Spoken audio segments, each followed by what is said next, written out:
Good morning everyone. तर आज चाललो होतो अंबरनाथला. यो बघा कसे गेम खेळतोय, याच्या हात बघा कसे पाटापट पाटापट पाटापट. ही फ्री फायर आहे का? कोण खेळला असेल तर आयडी टाका याच्यामध्ये कमेंट मध्ये. चाललो अंबरनाथला, आली ट्रेन. हे बघा बरेच दिवसानंतर आपल्या सगळ्या पोरांसोबत चाललो होतो बाहेर. काका काय डिस्कशन करत होते काय माहिती, लय गंभीर विषय वाटतं यांचा. नको आपण पाडावंच नको याच्यात. तर पोहोचलो अंबरनाथला, यांना बोललो चला चालत थोडाच डिस्टन्स वरती आहे. तर पोहोचलो अंबरनाथ टेम्पलला, राहिलो लाईनीमध्ये उभा. शनिवार होता तरी पण लय गर्दी होती. बघा इथं पण सनरूप आहे. हे बघा ओम नमः शिवाय. आलो बाहेर, दर्शन बिर्शन घेतला. आणि ही गुफा आहे ना, ही डायरेक्ट नाशिकला निघते. कोणाला जायचं असेल तर इथून जा. आलो बर्गर किंग मध्ये, आलो आणि दिली ऑर्डर. येते आपली ऑर्डर, हे आली आपली ऑर्डर. यांची नाही आली अजून. ही बघा तोंडाकडे बघतात. हे झाला यांचा पण खाऊन. बाकासुरा आहे सगळी इथं. यो काला शर्टवाला बघा, यो तर सगळ्यात मोठा बाकासूर आहे.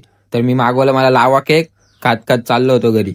तर भेटू उद्याच्या ब्लॉग मध्ये. आजचा ब्लॉग छोटा होता, उद्या असणार बरोबर ब्लॉग येतील. चला लाईक आणि कमेंट नक्की करा.